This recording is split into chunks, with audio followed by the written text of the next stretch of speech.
Bonjour Nicolas. Bonjour Laurent. Tu reviens pour nous présenter les nouveaux drivers de la marque Cleveland. Exactement. Tu peux nous en dire quelques mots s'il te plaît? Oui, ça fait déjà presque 30 mois qu'on n'avait pas sorti un nouveau produit chez Cleveland sur le grand jeu. Alors Cleveland, c'est ce qu'on appelle un best value, c'est un bon rapport qualité-prix sur une tranche de cible de consommateurs débutants évolutifs. Alors, ça vient bien. Excuse-moi de te couper tout de suite. Best value, c'est-à-dire que c'est quel est le prix s'il te plaît? Sur les drivers, on est à 419 sur une version ajustable et 359 sur une version collée. Il faut voir que les derniers clubs, par exemple chez Taylor, sont à 600 €. Dernier club Callaway, 580 si je dis pas de bêtises. Donc il y a un vrai effort. Un vrai gap. Sur ce que vous nous proposez. Ok, je te laisse continuer. Non, il n'y a pas de souci. Donc la gamme s'appelle Launcher XL. Donc on va avoir un driver ajustable qui s'appelle Launcher XL, qui va proposer un MOI de 5200 grammes. Alors, il faut qu'on parle dans les termes français. On est proche de moment d'inertie, c'est-à-dire quelque part une forme de tolérance. Stabilité du club à l'impact. C'est-à-dire que plus il y a de moments d'inertie, plus le club va être stable dans la zone d'impact. À l'inverse, quand il est plus léger, il va favoriser le fait d'avoir moins de spin. Il va générer moins de spin, mais ça va s'adresser à des golfeurs qui sont beaucoup plus capables d'avoir justement un mouvement régulier dans la zone d'impact. Donc là, on est bien sur un profil sur évolutif. Exactement. Et donc, une tête qui va proposer la tolérance maximum, et puis une qui est collée, un tout petit peu plus légère pour le coup, donc un peu moins haute dans le moment d'inertie. Il faut savoir c'est que toute la collection Launcher XL de cette année est la gamme la plus tolérante que Cleveland ait jamais faite. Ça c'est un terme que vous aimez bien utiliser. Non, mais justement en parlant de moment d'inertie, c'est-à-dire que driver, boîte parcours, hybride ont gagné en volume, ont gagné en stabilité. Alors à propos de volume, j'ai l'impression qu'il est, je ne sais pas si on le voit bien à l'image, il est très en forme de poire et très vers l'arrière. C'est quelque chose que tu confirmes en termes de design? Ouais, très allongé. Très allongé. Et c'est ce qui vous aurait permis d'augmenter ce moment d'inertie? Entre autres, la répartition des masses en périphérie interne, le design de la tête. Donc si on teste le produit, qu'est-ce qu'on risque de trouver? Un peu plus de smash factor si le moment d'inertie est amélioré? Oui, surtout plutôt une régularité dans la dispersion latérale. D'accord. C'est ce qui va être surtout recherché. Et puis après, effet nouveauté quand même, c'est qu'on est équipé de shafts Projet X Cypher, donc soit une version de 40 grammes sur le collet, soit de 50 grammes pour l'ajustable. Plutôt léger, 40 grammes et 50 grammes, c'est 40 grammes, c'est même très léger. C'est celui-là le 40 grammes? Oui, mais bon, il fait 47 grammes. C'est difficile de sentir ça, il faut vraiment le mettre sur une... Et puis après, on va avoir une petite différence d'un quart de inch sur la longueur. 45-75 pour 46. Eh bien écoute, si tu n'as pas d'autres arguments à défendre, je te propose que je teste les produits et puis qu'on aille regarder ensuite les résultats et qu'on passe un petit peu au labo pour mesurer un peu tout ça. Allez, c'est parti.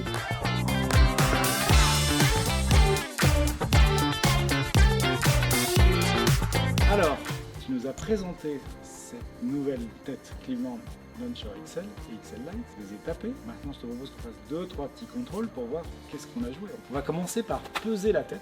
Donc là, j'ai la Launcher XL. On ne pourra pas avoir la Lite parce qu'il est collé et j'ai pas de step. Bon, a priori, c'est le même poids sur les deux. T'as un doute? Normalement, c'est un tout petit peu plus léger sur le Lite. Ok. Mais voilà. Bon. Qu'est-ce que ça donne? On a 196,4 grammes. Si vous avez regardé le sujet sur les drivers Zexio X et Zexio 12, on avait 196 grammes. Donc on a 0,4 grammes de plus sur cette tête. Ça, c'est une première information. Alors, tu as le club collé. Alors, on va prendre le collet. Là, ce qui m'intéressait, c'était le poids. Donc là, on va regarder la longueur et le swing weight. Alors, un petit pari sur la longueur, c'est 46. 46 pour des 1. J'ai 46,25. Swing weight, tu m'as dit? D1 normalement.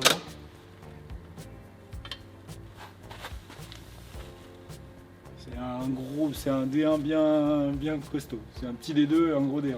Okay, c'est le petit quart de inch supplémentaire. Ok. Mais non, mais c'est ça. Sur papier, c'est 40. Alors tu précisais tout à l'heure que c'est des produits d'échantillon. C'est pas encore le produit vraiment définitif, donc il y a peut-être des ajustements entre le.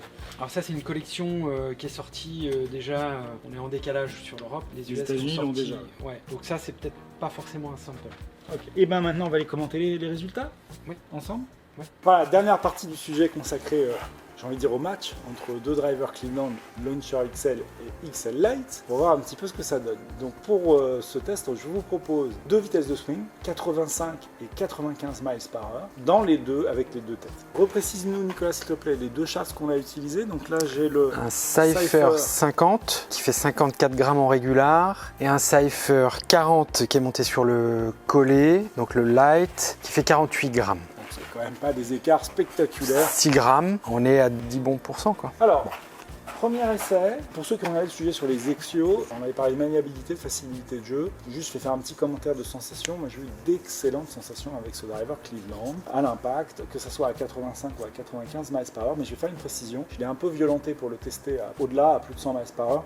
Là, le shaft n'était pas du tout adapté, il ne répondait pas. Donc, on voit bien que ce shaft régular, c'est quand même pour des vitesses finalement. Il est fait pour ce qu'il ouais, bien sûr. Par contre, au-delà, il est mis en difficulté. Ça sera la seule chose négative que j'aurais à dire parce que le résultat est très intéressant. On commence avec le premier échantillon. Donc, si je ne dis pas de bêtises, Nicolas, on a commencé avec le XL. La surface des frappes a été plutôt centrée. Régulier, ouais. Pour 83,5 miles par heure de vitesse de swing. On a à cette vitesse-là une distance au carry de 157 mètres et un total de 191 mètres.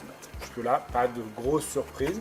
Et un smash factor de 1.45 avec un écart type de 0,03, c'est-à-dire qu'on a eu des balles qui sont montées à 1,48 de smash factor, on a eu donc des très bonnes balles. Cela étant, si on regarde les données optimisées, il faudrait du spin. Alors, Nicolas nous dit qu'il faudra du spin, on est dans la limite acceptable. Tu auras une trajectoire de balle qui sera plus haute, automatiquement avec un peu plus de spin et logiquement un peu plus de portée, donc j'aurais dû te le mettre, au lieu de te le mettre en 10,5, j'aurais dû te le mettre peut-être en 11 ou 11,5. Pour ces vitesses de swing, ça n'aurait pas été inutile. Mais ce qui est intéressant, même si on n'est pas complètement dans les plages de valeur, je trouve qu'il y a une forme de cohérence dans ce test. Oui. Même si le spin loft est un peu bas, donc l'angle de lancement est un peu bas aussi, la hauteur de balle est un peu basse. En fait, on voit qu'il y a eu 3-4 balles qui n'ont pas été si bien tapées que ça sur 10, qui sont un peu plus basses. Sinon, ça aurait été, je pense que le résultat aurait été un peu meilleur sur les 6 autres balles. Donc il y a eu un petit peu de décalage entre bonne et entre balle moyenne et bonne balle. Moi, je propose qu'on regarde le test suivant, c'est-à-dire à une vitesse un peu plus soutenue ou qui a été plus régulée. 92 miles par heure de vitesse de swing, toujours sur une dizaine de balles. On voit que la dispersion est plutôt bonne. On voit que la carte de chaleur est encore meilleure. Et là, il y a des choses positives à dire aussi. Le smash factor est à 1,49. Il y a eu beaucoup de balles à 1,50 de smash factor sur ce test. Oui, c'est-à-dire le maximum possible. Résultat des courses, on a des balles qui ont carrié à 200 mètres, des distances totales qui auraient pu être de 226 mètres. Donc voilà, une question sur le spin peut-être ? Non, je pense que c'est pas mal. Ouais. Effectivement. Et là, c'est très intéressant pour ceux qui nous suivent et qui voient ces vidéos et où on parle de cohérence d'optimisation du fitting. C'est pas souvent qu'on a les 5 valeurs dans la bonne plage. Le spin loft est bon, on a une très bonne vitesse de balle, on a un angle de lancement qui est un tout petit peu limite, mais c'est acceptable. Un taux de spin qui est bon, une hauteur de balle qui est aussi limite mais qui est tout à fait acceptable pour cette vitesse-là. Donc c'est un test qui a très bien fonctionné et on n'a pas fité le club, donc ça c'est vraiment une bonne base de travail. L'optimisation du club, on aurait pu aller chercher encore 6 mètres, donc on est vraiment très proche d'un club qui est déjà 11 degrés et je pense qu'on y est. Pas mal. Maintenant on va passer à la version light, qui est la surprise de ce test, on peut le dire. Alors, à tout point de vue alors la surprise avec le light, regarde, là on est à 85, on est redescendu en vitesse de swing, les balles sont bien centrées. On a une distance totale à 206 mètres, une distance au carré à 175 mètres, c'est nettement supérieur au précédent test. Et là, je détecte pas d'anomalie, il y a une balle qui est tapée fort à droite, on push même un peu léger slice, mais sinon globalement une trajectoire un peu cohérente, hormis cette balle-là. Et un dynamic loft qui est descendu à 15 degrés, on peut peut-être vérifier, peut-être c'est ça qui explique l'écart avec le précédent driver. Alors c'est étonnant, et là on avait moins de dynamic loft, on est à 14 degrés sur le premier test à 85 miles par heure. Ouais, mais là on a un dynamic loft qui est un peu plus élevé, on a une meilleure qualité de centrage. C'est ça que je préfère moi déjà. Une hauteur de balle à 17 mètres. C'est mieux que les 13, donc automatiquement ça se traduit par un gain de distance de bien 20 mètres. Et on optimise les données. Et là aussi, on a quelque chose qui est pas loin d'être cohérent. Spin loft un peu bas, ok. Par contre, une très bonne vitesse de balle par rapport à cette vitesse, très très bonne vitesse de balle. Un angle de lancement qui est un peu bas, le taux de spin est acceptable et une hauteur de balle qui est encore un peu basse.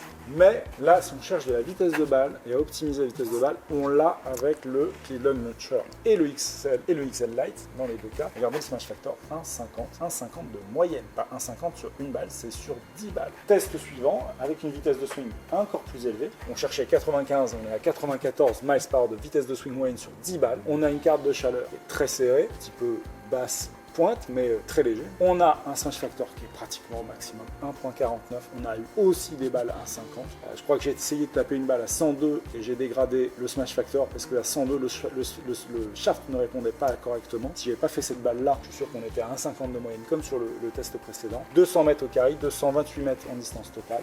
Un commentaire sur le spin peut-être, Nicolas, encore?